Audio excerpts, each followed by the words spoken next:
ওং স্থাপকায় চ ধর্মস্য সর্বধর্মস্বরূপিণে অবতার বরিষ্ঠায় শ্রীরামকৃষ্ণায় তে নমঃ।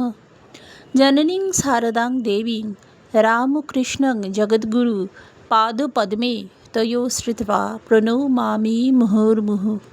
নমো শ্রী জ্যোতিরাজায় বিবেকানন্দ সুরায়ে সচ্চিৎ সুখস্বরূপায় স্বামিনে তাপহারিণে। নমস্কার।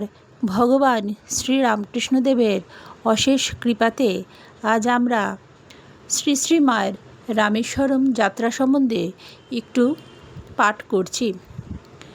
আমরা সেই রাত্রি রাজপথ হইতে উদ্দেশ্যে রামেশ্বরমকে প্রণাম করিয়া বাসায় গিয়া উঠি।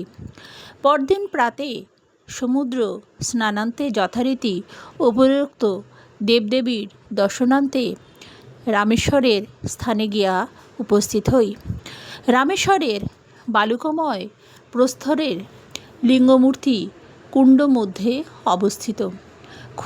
অতি ক্ষুদ্রকায় কুণ্ডের ওপর প্রায় অর্ধহস্ত উচ্চ ওই মূর্তি কঠিন পাষাণের নহে, বালুকময় পাষাণের বলিয়া সর্বদা স্বর্ণমুকুটে আবৃত রাখা হয় এবং মুকুটোপরি জলচারণ ও পূজাদি করা হয়। তবে প্রাতে গঙ্গাজলে সর্বপ্রথম স্নানকালীন মুকুটাবরণ উন্মোচন করা হয়।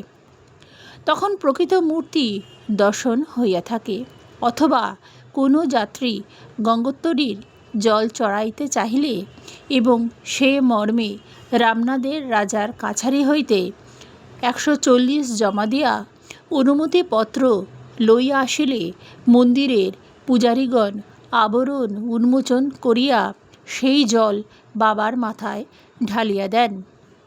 রামেশ্বরের নিত্য স্নান ও ভোগে গঙ্গাজল ব্যবহৃত হয় এবং প্রত্যহ সেই জল সরবরাহের ব্যয় নির্বাহার্থে হোলকারের রানী অহল্যাবাই বহু অর্থ দিয়া ওই বিষয় সুবন্দোবস্ত করিয়া গিয়াছেন। বাবার পূজারী সকলেই দক্ষিণী ব্রাহ্মণ। বাবার গৃহে কোনো যাত্রী প্রবেশ করিতে পারে না। কাহারও পূজা করিতে ইচ্ছা হইলে ওই পূজারীদিগের হাত দিয়াই পূজা করিতে হয়। এমনকি দক্ষিণে ব্রাহ্মণীরাও পর্যন্ত প্রবেশ করেন, কিন্তু আর্যাবতের ব্রাহ্মণদেরও প্রবেশাধিকার নাই। প্রত্যুত শিব মন্দিরের ওই নিয়ম ভারতের অপর কুত্রাপি নাই। তবে শ্রী শ্রীমার জন্য সম্পূর্ণ ভিন্ন কথা।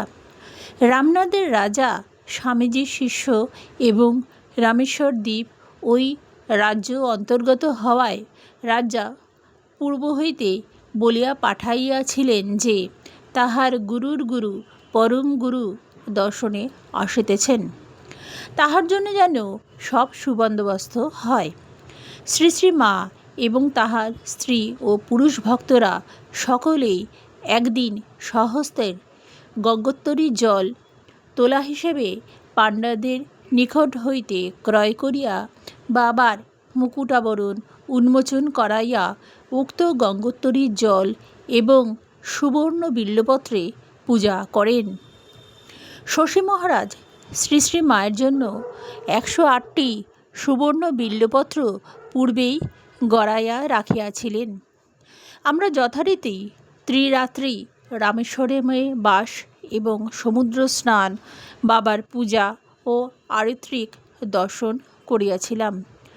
তৃতীয় দিন শ্রী শ্রী মা বিশেষভাবে বাবাকে পূজাদি দিলেন এবং পাণ্ডাদিগের পুঁথিতে লিখিত রামেশ্বরের কাহিনী কথক মুখে শ্রবণ করিয়া পাণ্ডাভোজন করাইলেন। প্রত্যেক পাণ্ডাকে একটি করিয়া জলের ঘটি দান করিলেন।